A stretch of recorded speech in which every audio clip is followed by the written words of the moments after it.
Les 20h sur les antennes de la télé Futur Média. Mesdames et messieurs, bonsoir. C'est parti pour le sommaire de cette édition. La zone de captage, l'ancienne piste Guédiawaye et la plage Malibu, cible d'une vaste opération mixte de la gendarmerie et la police.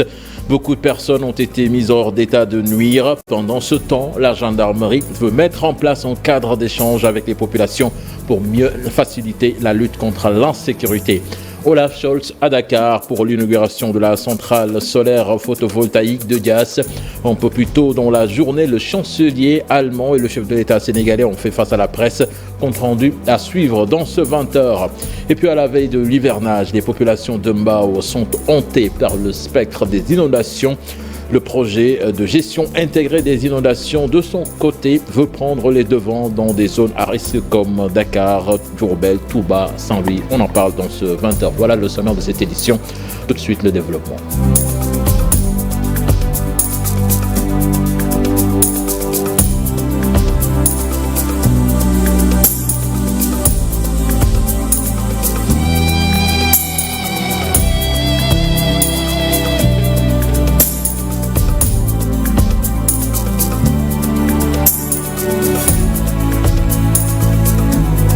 Bonsoir et bienvenue à toutes et à tous. Fatou Kinegei, inhumé cet après-midi au cimetière de Tivaouane. C'est la gérante d'une boutique multiservice à Pikine. Tué vendredi, la police a interpellé un suspect qui serait le collaborateur de la victime. Sa famille précise qu'elle n'était pas enceinte ni égorgée par son bourreau, contrairement à ce qui a été avancé sur les réseaux sociaux. Nous y reviendrons certainement dans nos prochaines éditions.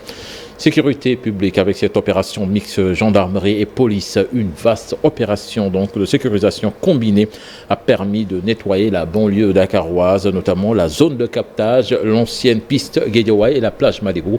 Cette opération mixte a facilité aussi l'interpellation d'individus pour non-respect du port du masque obligatoire, pour vérification d'identité et autres pour ivresse publique à manifeste. Nos reporters Ibou Diouf et Ali Oudan ont suivi ces forces de sécurité. Cet homme a reçu en note de marque. Certainement, sa quiétude est perturbée, mais celle des populations importe le plus. D'où cette opération conjointe, police, gendarmerie. Et je voudrais juste rassurer les populations que les forces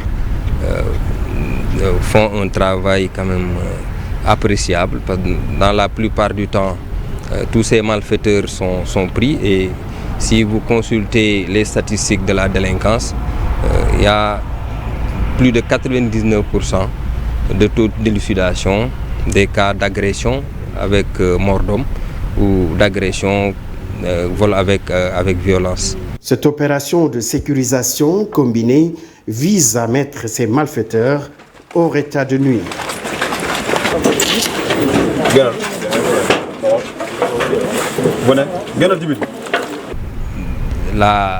Les forces de sécurité quand même font un excellent travail dans ce domaine.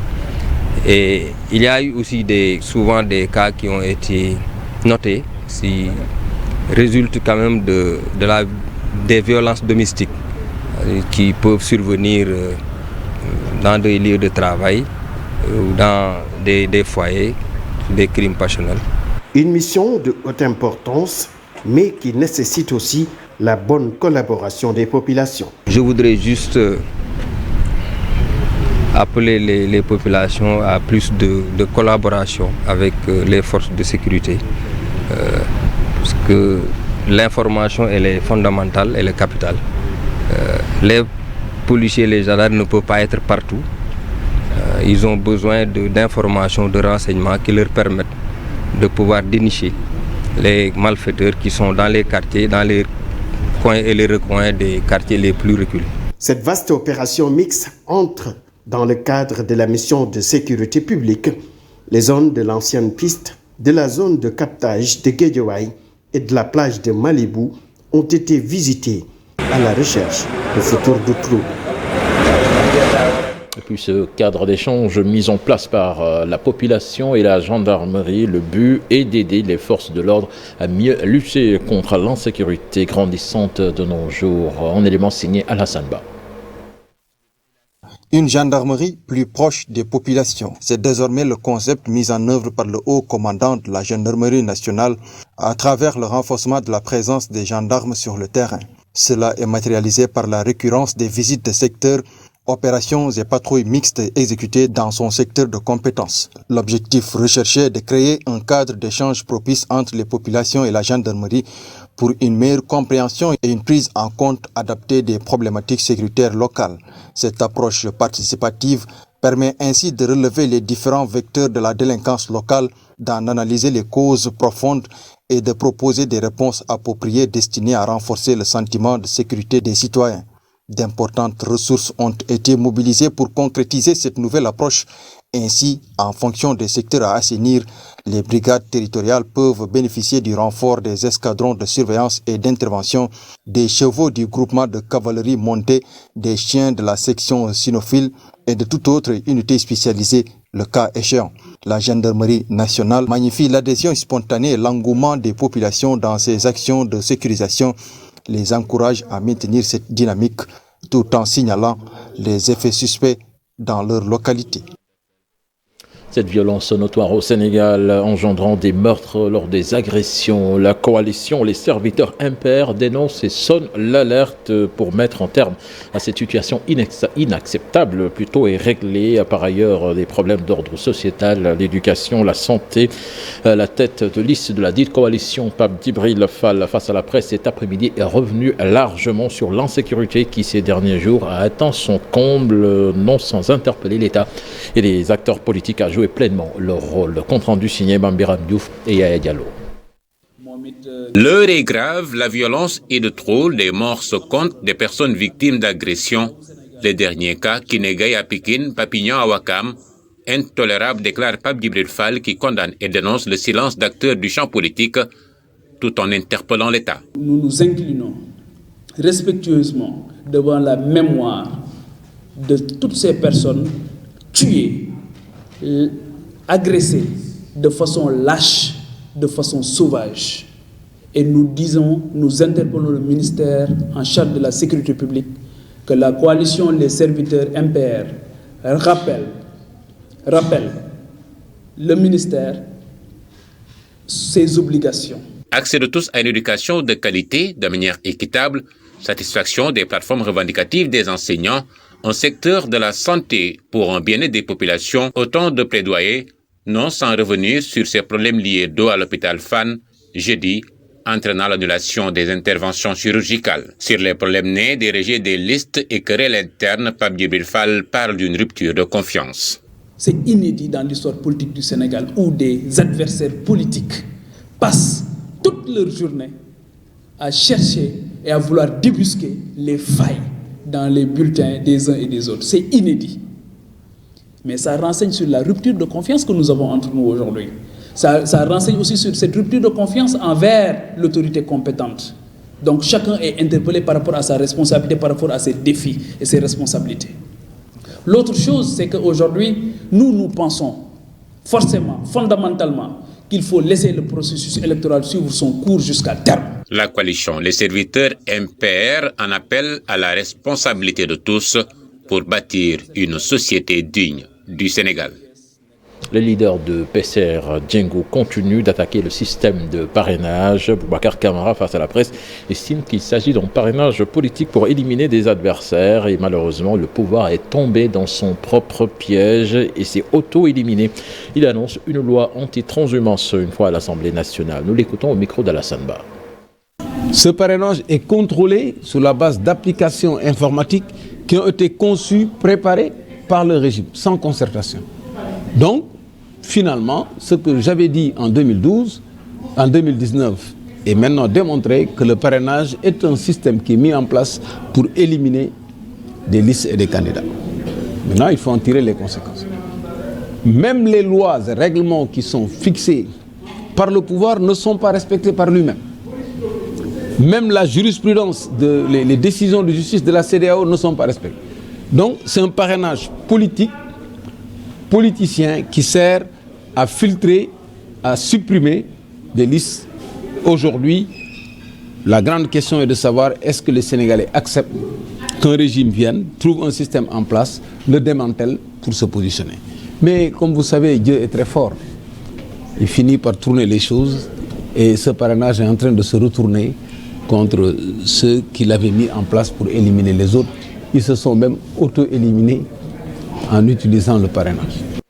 Parlons de toute autre chose à présent avec le chancelier allemand qui a assisté à l'inauguration de la centrale solaire photovoltaïque de Diass, une centrale financée par la coopération allemande qui, une fois mise en service, va alimenter près de 33 000 ménages en électricité. En point de presse conjoint avec le chef de l'État du Sénégal, des questions d'ordre économique sécuritaire ont été abordées. Compte rendu signé Habib Faye et Mardian. Olaf Scholz a entamé sa tournée africaine. Le chancelier allemand va assister à l'inauguration de la centrale solaire photovoltaïque de Diass, une centrale financée par la coopération allemande qui, une fois mise en service, va alimenter quelques 33 000 ménages en électricité. Nous souhaitons également renforcer nos échanges économiques par l'investissement en impliquant davantage le secteur privé. Et nous avons de bons indicateurs avec le regain d'intérêt des entreprises allemandes vis-à-vis du Sénégal. Au Sénégal, où figurent en tête des discussions avec le chef de l'État les priorités de la coopération économique et les questions de sécurité. Conscient que la paix et la stabilité de nos deux continents, l'Europe et l'Afrique, sont étroitement liés. Nous avons aussi échangé sur la guerre en Ukraine et ses conséquences en Afrique. J'ai rappelé notre position de principe contre l'invasion d'un pays par un autre et notre appel à la désescalade et à la cessation des hostilités pour une solution globale, une solution négociée de la crise. Dans des dimensions nécessaires, de les soutenir. Et on va également travailler à ce que l'exportation de céréales en provenance de l'Ukraine soit possible et qu'il soit également possible de mettre à disposition les engrais nécessaires. Le président de la République plaide pour l'intégration de l'Afrique dans le G20. Le successeur d'Angela Merkel sera au Niger ce dimanche. Cette tournée africaine se terminera à Pretoria, en Afrique du Sud, le 25 mai. Et puis le projet de gestion intégrée des inondations au Sénégal qui va apporter une solution à ce fléau dans des zones à risque à l'image de Dakar, Saint-Louis, Diourbel et Touba. Ces initiateurs entendent sensibiliser les populations pour un changement de comportement entre autres. C'est ce que vous allez voir dans ce sujet signé Cheikh Diop et Amadouba.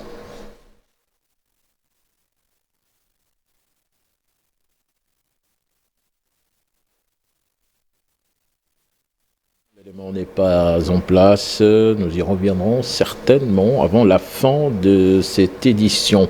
Le spectre des inondations qui hante le sommeil des populations de Mbao, des doléances soulevées en marge d'une journée de don de sang. Moustapha Seck, président de l'IADEM, Action pour le développement de Mbao, que je vous propose d'écouter au micro d'Abdoulaye Anne.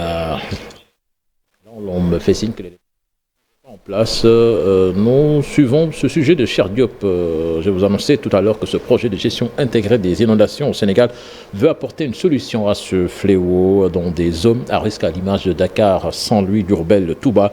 Ces initiateurs donc entendent sensibiliser les populations pour un changement de comportement.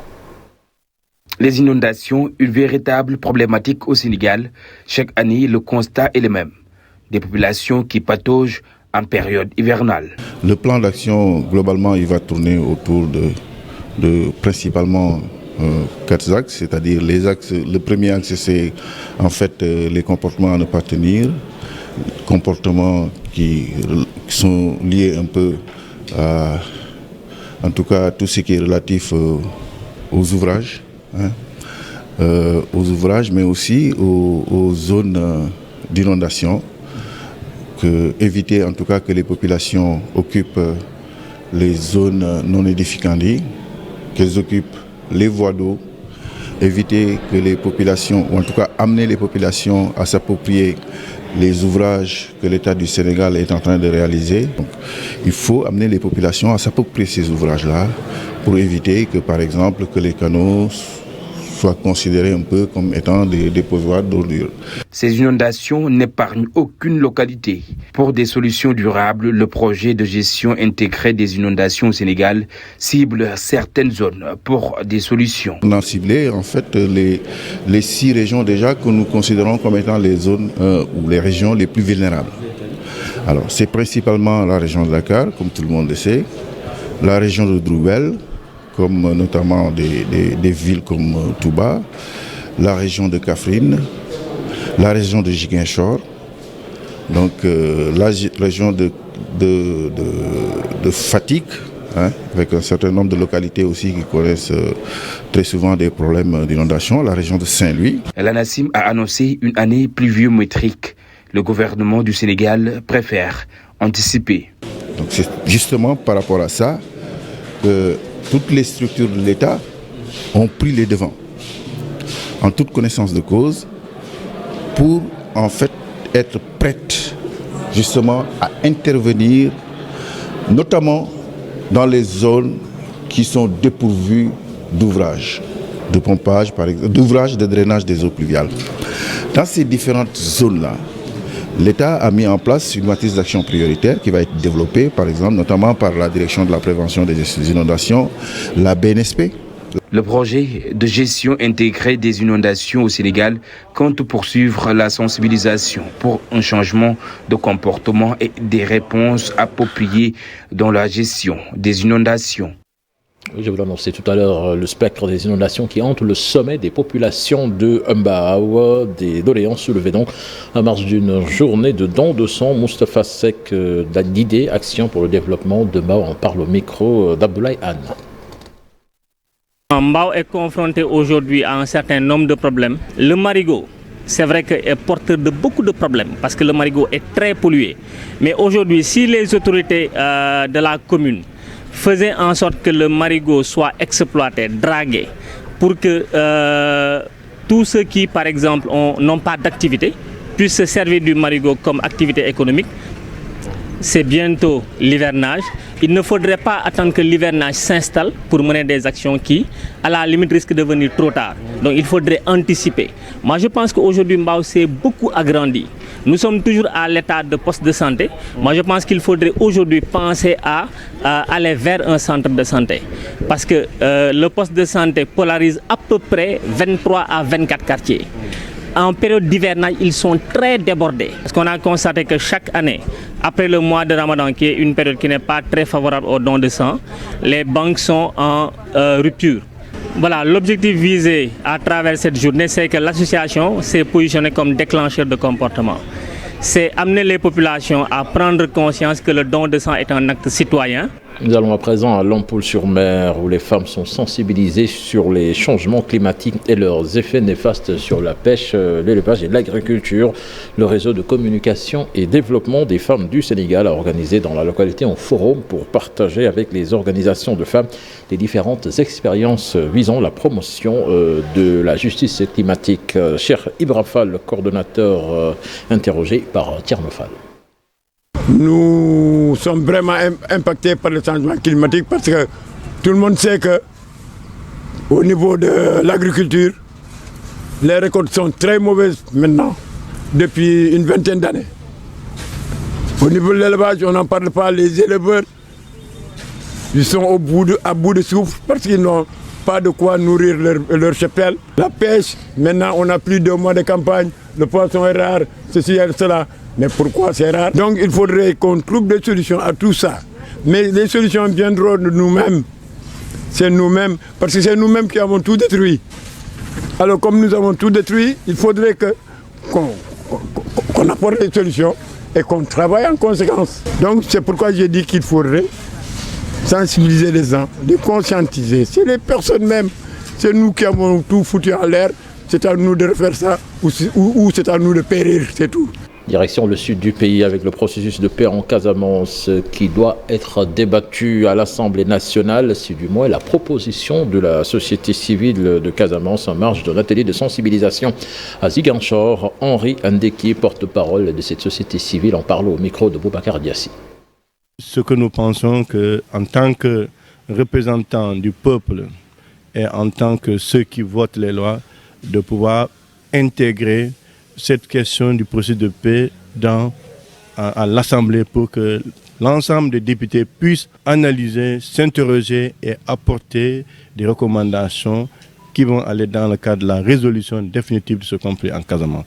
Pour nous, que nos parlementaires de Sédhiou, de Ziguinchor, de Kolda puissent apporter notre message auprès de l'Assemblée nationale pour dire que nous voulons que cette question-là soit prise en compte. Atterrisse à l'Assemblée puisse faire l'objet de discussion, d'une question d'introduction de point de l'ordre du jour à l'Assemblée pour en discuter. Parce qu'aujourd'hui, nous pensons que dans les 14 régions, s'il y a une partie où il y a de l'instabilité, je pense que ceux qui représentent le peuple doivent pouvoir s'en préoccuper et doivent pouvoir en discuter et proposer des recommandations, des solutions idoines pour qu'on en finisse définitivement. Parce que qu'après presque bientôt 40 ans, on pense qu'il faut que maintenant les parlementaires jouent le carte.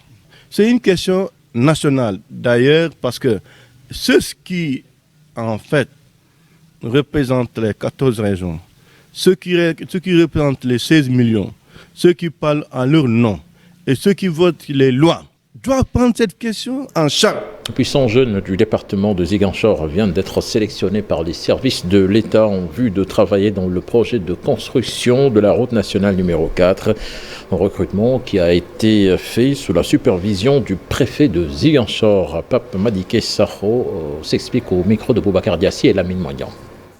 Aujourd'hui, nous avons eu le plaisir de venir parler aux jeunes qui ont eu la chance d'être sélectionnés à l'issue d'un appel à candidature portant sur le recrutement de 100 jeunes devant bénéficier de 14 offres de formation portées par l'ONFP en collaboration avec Ayour Sénégal dans le cadre de la réhabilitation de la route nationale numéro 4 Sénoba-Umpak. Et pour ce qui nous concerne, dans sa partie traversant le département de Ziguinchor. Donc c'est dans ce cadre qu'on s'est retrouvé aujourd'hui avec les acteurs que je venais d'évoquer, mais également aussi les sélectionnés au nombre de 100 sur un départ de 1200. Dire que ça a été très rude, ça a été une compétition vraiment trop serrée, basée sur des critères objectifs de sélection, portant sur la vulnérabilité du candidat, portant sur ses motivations, portant également sur ses aptitudes manifestées par ses diplômes. En tout cas, voilà en toute considération qui nous a permis d'en arriver à la sélection de ces 100 qui sont là aujourd'hui en salle. Le regroupement des vrais artisans de l'automobile du Sénégal déplore leurs conditions de déguerpissement et de recasement. Ses membres souhaitent une régularisation avec des papiers en bonne et due forme. Seydou Diallo, leur porte-parole, en parle au micro de Pape Faragni. Vous connaissez les mécaniciens, sont déguerpis. Les mécaniciens ne sont pas vraiment pris en compte dans ce pays. Même le président vient de le dire tout de suite. Nous sommes déguerpis à tout moment. On saccage nos bagages, on fait beaucoup de choses.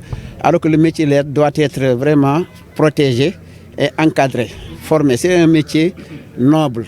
Bon, mais ce que l'État est en train de faire, vraiment, il faut qu'il revoie la situation des artisans de l'automobile de manière générale. Parce que vraiment, nous sommes fatigués dans ce pays. Pour le problème de recasement, ils ont déjà prévu un terrain à Diamniadio, mais on dit oui. Mais on peut avoir plus. On ne peut pas avoir un capital comme Dakar et vous dites qu'il n'y aura pas de garage et de mécanique. Mais dans les plus grands pays, les capitales les plus développées, il y a des garages. Mais ce qu'il faut faire et ce qu'on est en train de voir dans ce pays, ça on le déplore. Parce qu'on est en train de voir des étrangers avoir des garages dans les stations d'essence. Bon, qui dit entretien et maintenance, c'est ça la mécanique. Mais si on donne ça aux étrangers, qui vont venir prendre nos apprentis, ce que nous avons formés, pour les payer des miettes et prendre toutes les ressources réparties, ça, on n'est pas d'accord. Lutte contre la pauvreté et l'artisanat fait partie des solutions selon le directeur général de la PDA, Papa Amadi Ndao, ajoute que c'est aussi un secteur qui peut lutter contre le chômage des jeunes et l'immigration clandestine. Il présidait l'atelier de validation du plan stratégique de développement de la PDA pour la période 2023-2027. Je vous propose de l'écouter au micro d'Abdourahmane Diallo et Mamadou Gueye. Nous sortons de la crise de la Covid. Non seulement nous devions nous doter de cet outil, mais nous devions aussi réadapter l'orientation de l'agence dans le sens de toutes les références que nous avons depuis le PSE jusqu'à la stratégie nationale de développement de l'artisanat, mais aussi au contexte actuel qui devrait replacer la PDA dans sa véritable mission. Et bien entendu l'artisanat dans son véritable rôle, puisque aujourd'hui l'artisanat est devenu la solution des problèmes. Dans le domaine de la lutte contre la pauvreté, dans le domaine de la lutte contre le sous-emploi, dans le domaine du consommé local. Et nous avons les offres. Et dans ce plan stratégique, nous avons dit aux décideurs que la PDA est disponible pour être le bras armé du secteur, mais que l'artisanat est la solution de tous ces problèmes que nous avons aujourd'hui dans notre pays et en Afrique. Au vu des crises, puisque j'ai parlé de la crise de la Covid, la crise sanitaire, mais aussi il y a la crise de l'alimentation. Et aujourd'hui, la solution, c'est le consommer. Consommer ce que nous produisons et produire ce que nous consommons. Le paludisme est toujours là, 25 cas de décès en 2021, 300 cas de palud grave sur 6242 cas de paludisme confirmés. Les autorités sanitaires de la région de Thiès tirent la sonnette d'alarme. C'était au cours de la présentation de la revue annuelle sur la situation du paludisme.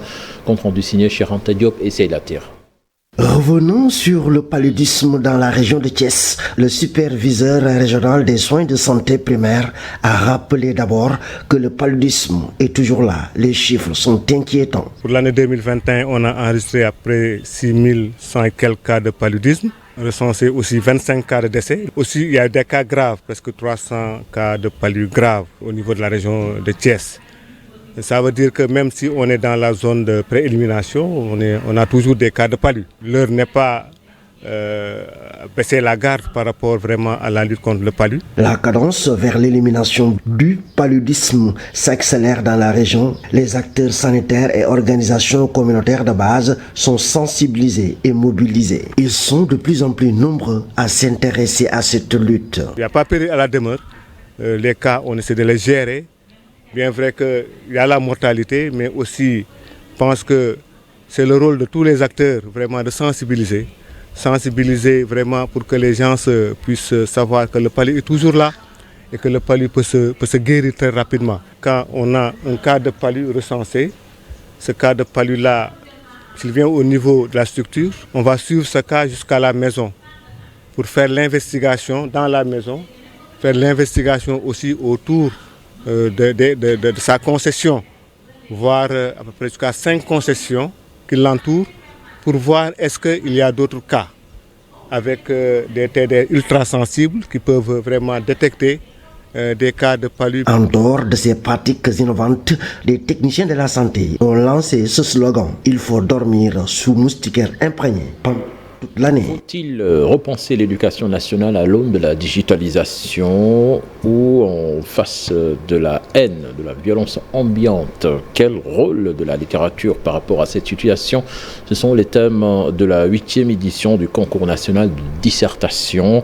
Sur les 3145 candidats issus de toutes les régions du Sénégal, y compris le cycle sénégalais de Banjul, seuls 12 lauréats ont été retenus pour la finale.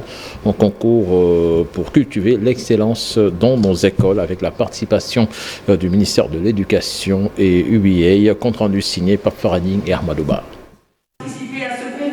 3145 élèves ont compété à la 8e édition du concours de dissertation pour promouvoir l'excellence dans les écoles, avec comme thème: faut-il repenser l'éducation nationale à l'aune de la digitalisation? Pour cette édition, nous avons eu aux alentours de 3145 copies. Les épreuves en 2 temps. Pour la première, ce sont des soumissions volontaires. Et pour ces copies-là, le jury, sous la direction de Mme Sow, a procédé aux corrections avant de faire ressortir 12 finalistes. Une sélection rigoureuse pour les 12 finalistes.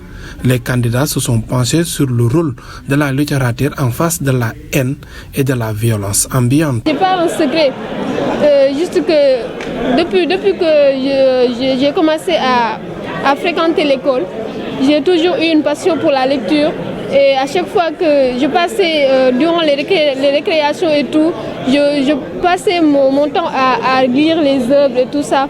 Et donc la passion m'est venue comme ça. Parce que la lecture, moi je pense que c'est la garantie de la connaissance. Cela vous permet d'actualiser vos connaissances. Et surtout la lecture, c'est la gymnastique de l'esprit. Le pied a besoin d'être bousculé parfois. Le ventre également a besoin d'être nourri. Mais surtout le cerveau. Donc c'est pour dire aussi que la promotion de l'excellence scolaire, toute action, toute initiative menée dans ce sens est accompagnée par le ministère de l'Éducation nationale. Des bourses d'études et des ordinateurs seront offerts aux lauréats. Pour les récompenser et également leur délivrer des prix dont nous pouvons citer l'octroi de bourses auprès des universités africaines de leur choix, des bourses allant de 1 500 000, 2 millions à 2 500 000 pour les 3 lauréats.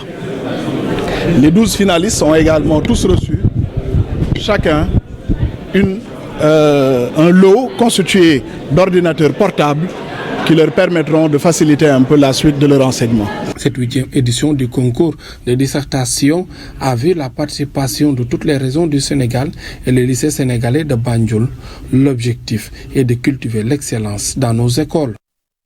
Et puis en marge du programme officiel de la 14e Biennale des Arts de Dakar, des centaines de petites maisons d'art comptent jouer leur partition et parfois les coursives des restaurants sont transformées en galeries. Sur les auteurs de Wakam, le restaurant Au Petit Club Africain donc expose l'artiste peintre Landing Diémé dit Atouka. Seule fausse note, les coupures d'électricité qui compromettent les visites de soir.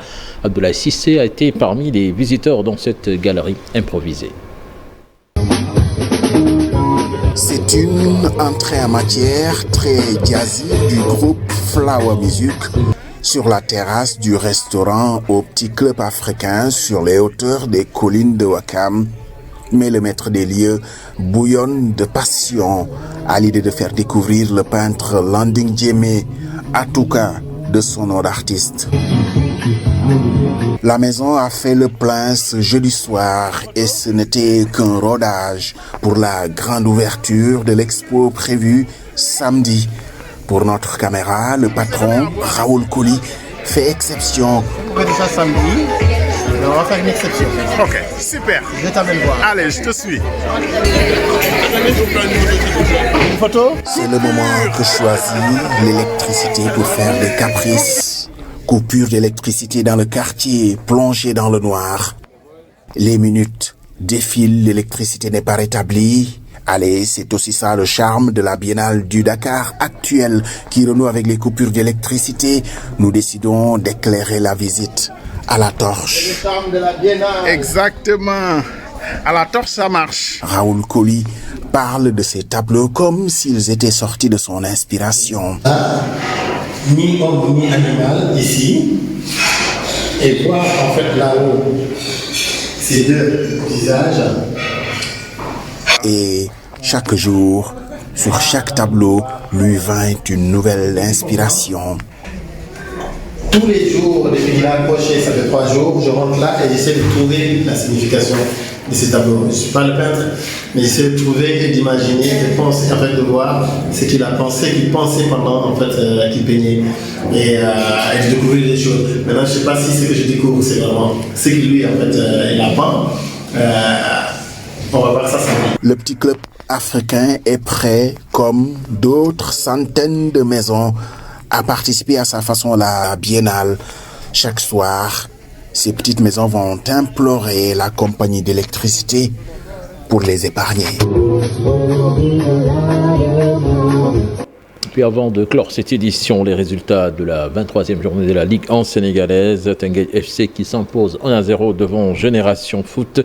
Dakar Sacré-Cœur qui bat Mbour Petite Côte 1-0. Guédiawaye FC Jaraaf en but partout. Ndiambour qui bat Linguère 2-0. Seneps qui s'incline 1-0 face à l'AS Douane. Le Casa Sport, leader, tenu en échec par l'US Gorée, 0 but partout. Et puis Diambar qui s'incline 1-0 face à l'AS Pikine. Donc le Casa qui garde ses distances avec le Jaraaf, 43 à 38, 5 points d'écart. Génération Foot qui passe en 3e position avec 37 points. Voilà, c'était tout pour ce 20h. Prochain rendez-vous pour l'information demain à partir de 6h30 dans votre matinale Info Matin. Mais avant cela, Abdoulaye Cissé vous donne rendez-vous tout à l'heure dans un débat contre l'insécurité avec comme invité le professeur Lamine Ndiaye, criminologue, socio-anthropologue, auteur de Culture, Crime, Violence. Madame Awa Gueye-Thioune, juriste, auteur du texte Construire le capital humain dans un contexte de déconstruction. Mamadou Gueye dit petit coach en leadership à intelligence émotionnelle, auteur de l'offre de programme politique Oser réformer. Et puis le docteur Ibrahim Mbengue, sociologue, entrepreneur, et au téléphone depuis Tivaouane, le commandant Mboup, officier de police à la retraite. Tivaouane, ville d'origine d'ailleurs de la dernière victime de la criminalité, Fatou Kinegay, à Pikine, à la rue 10, paix à son âme. Voilà, donc ce sera tout à l'heure avec Abdoulaye Cissé. Bonne suite des programmes en compagnie de la TFM. Au revoir.